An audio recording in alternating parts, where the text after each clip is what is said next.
it's Felicity from GetYourRockOut, and I'm here talking to Bayley. How are you today? Good. I've just got back from. I've just come from Czech Republic, where I'm mixing my. I had two days mixing the soundtrack of my new DVD. Yeah. The live in Prague. Yeah. They're live in Prague, and the guys from Absolver are the band on that, and it sounds really, really good. So I've been mixing that, and then I had 2 shows there as well, which went well, and the last one was a very small festival called Aggressive Music Festival, which was a lot of fun. And today I'm here at SOS, which I think is my 2nd or 3rd time. I think I did a guest spot 1 year, so I'm really excited about that, really looking forward to it. It's a while since I've done my acoustic set, so I'm really excited about that. And then tomorrow I go to Brazil, and I've got 10 shows in Brazil with Ripper Owens. We're doing like a co-headline thing, and then I go to then I come back, I go do a festival in Crete, and then I've got a festival in Belgium and a gig in Winchester on the way home, and then I think I've got a week off. So in that week I want to have sex with my wife and ride my motorcycle. I'm not really fussed what order that comes in. You could try them both at the same time, like a little messy. Yeah.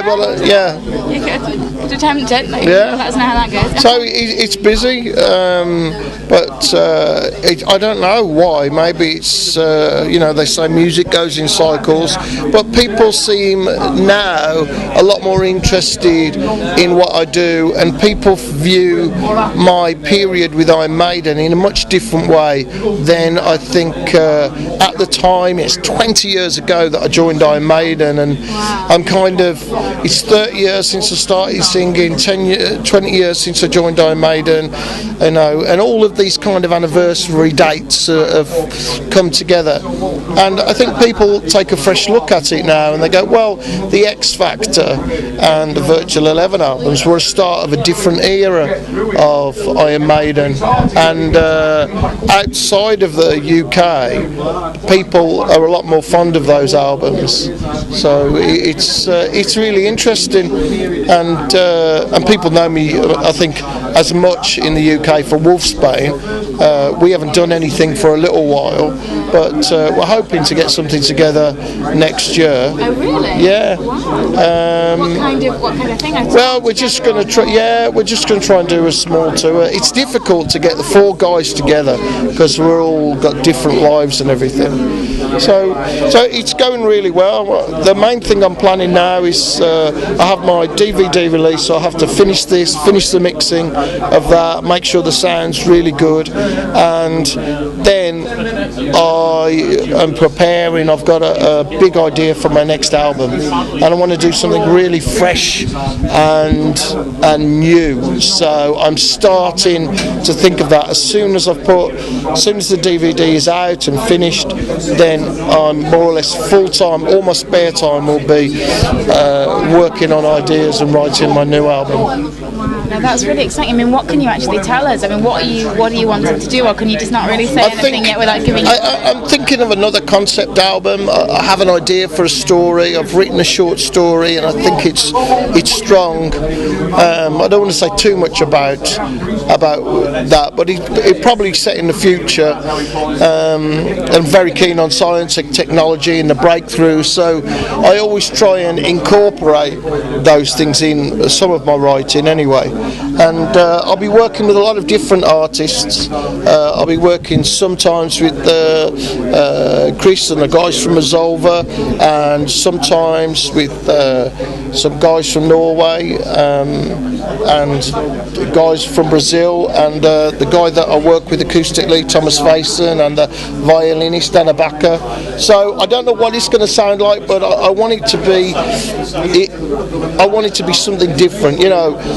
It'll be metal because I just am metal, but it won't be trying to be metal. It'll just be an album of hopefully incredibly strong songs with a strong theme that goes through them. That sounds really, really interesting. Like, it'll be fascinating to see how that turns out. Well, I hope it turns out well. Well, yeah, I have no doubt that it will. And like having kind of the guys from the different legs of the band, I mean, that will be a really, really nice, I think way of doing it. I want to create a whole story, so I'm going to ask different people, that think, oh, they're strong in that area and they're strong in that area, or they have a different voice, or they have a particular way of playing guitar, and so I can actually put something together, and hopefully it's interesting. Oh, well, really, really look forward to that.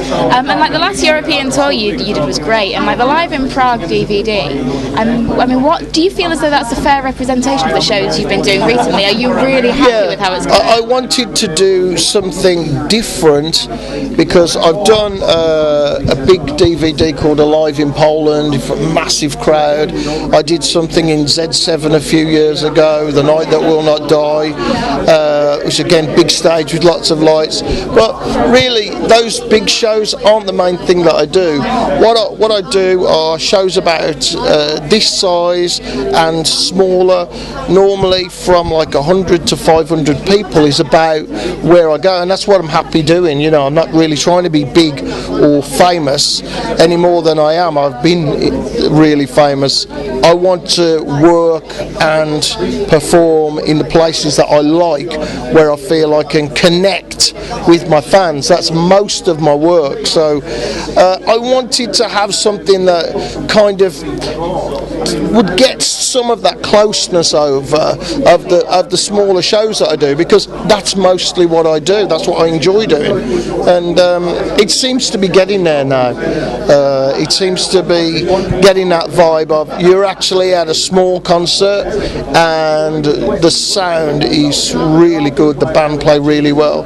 A lot of times with these things, you record them and it's like early in the tour or something.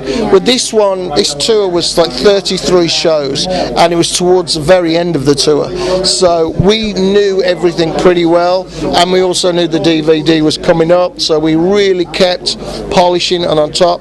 And it's 100% live, no re-recordings, no overdubs. So we've left the mistakes on. So it's very embarrassing because people, you make an odd mistake that night because the lights are funny, you can't see what you're doing, or you lost your concentration, or someone in the crowd looked at you funny, or anything. So you'll never ever, in my experience, you'll never record your best performance. You can only record a good performance. So the standard that we reached on the European tour was really high. So towards the end, any one of the shows really was good enough for the DVD. But you'll never get your best one, because there'll be an odd day where you had a nice day off the days before or something like this, and your voice is in good shape, everybody's very relaxed, and so everything clicks and it's just like, wow, that's magical. But you never get that on tape. I've tried and tried and tried with live albums and recordings, you just never get it. I think the problem is as well, because you're kind of like, no matter how much you're used to the pressure of doing these things, you've always got the thought that you are recording for a DVD in the back of your mind. That's right. And I'm sure that must affect it. Yeah, and if you want to record a tour and a lot of different shows and pick the best performances, then that's one way to do it. But I really like to try and get that energy of that one concert. It's that one special concert, and I like the vibe of going to those kind of concerts as well. No, but I don't know whether those concerts are so special and whether there is just a completely undefinable quality about them that actually, even if you recorded it, you wouldn't be able to capture. I don't know. I think it's something that wouldn't necessarily translate on that kind of thing. It'll be fascinating to see if it ever happens. Well, I hope you like the DVD. Yeah, no, I'm looking forward to it. I think I was on tour myself at the time, crewing for Camel, and I think we were following you around Europe. It was great. Get there and they'd be like, "Oh, the boys are in this." Hello, and I'm like, "Oh, lovely." But I mean, everybody was saying that your shows were just sounding fantastic. Oh, thank you very much. It'd be great to see it. Yeah. And like today, I mean, as you said, it's an acoustic performance today, which is great. And you've done so much of the acoustic stuff in the past, and it seems to go down so well. And you wouldn't necessarily kind of relate you to acoustic performance. Yeah. But do you enjoy it? I mean, is it? Yeah, that's really. I'd like to do a lot more of my acoustic performances, because you're so stripped away, and there's very little comfort or anywhere to hide. You are just naked with just your voice, and you really have to use your voice. But the nice thing is, because it's so open, I get the chance to use a lot more expression in my voice, and I feel when I'm doing my acoustic work, then sometimes the story of the song comes over a little bit better.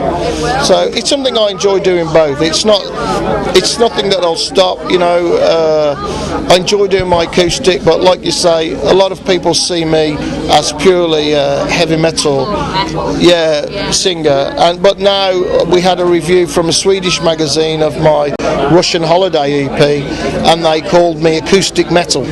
So apparently I'm still metal, even with classical guitar and violin. I think that's a fantastic phrase. So I'd love to do a lot more of it, and I'll certainly be including some elements of it on my next album, because I like doing it so much, particularly working with the violin. I didn't know until I'd actually jammed with a really good violin player some of the sounds that you can get out of the instrument is incredible. Yeah, I think the whole there's so many people are starting to do kind of more classical metal things nowadays, and it's just incredible. There was this orchestra. I don't know if you've seen it. It's a kind of video clip that's gone pretty viral of this amazing orchestra doing a Rage Against the Machine cover, and it was just like you just wouldn't believe it was possible for it to work so well until you saw it, and then you're just amazing. And it's fascinating. I think it's really nice that you're kind of willing to branch out and to do these kind of things, rather than just thinking, well, people know me for this, so I'm just going to stick to this. I think it's really, really good that you're happy to experiment and try different things and find out what works for you. Yeah, I'm a musician first, but I follow my heart with my music. I do what I want. So I'm completely independent. I am the record company. I'm the only person on my label, and I can do what I want. And the thing that makes that possible is I have incredibly loyal fans, and they support me when I try different things. They support me through this, and I'm very lucky. They really make it possible for me to try different things and experiment. Well, it's really good to see, and it's great to catch up with you again. It really is. Yeah, nice to see you. Good luck with your band. Well, thanks. But no, I'm really looking forward to kind of catching up with you again at the next time and to seeing the DVD. Yeah, I hope so. Maybe they'll get me headlining next year with the Full Metal. That would be great. That would be good. So brilliant. Thank you so much. It's been a pleasure. Cheers. Thanks.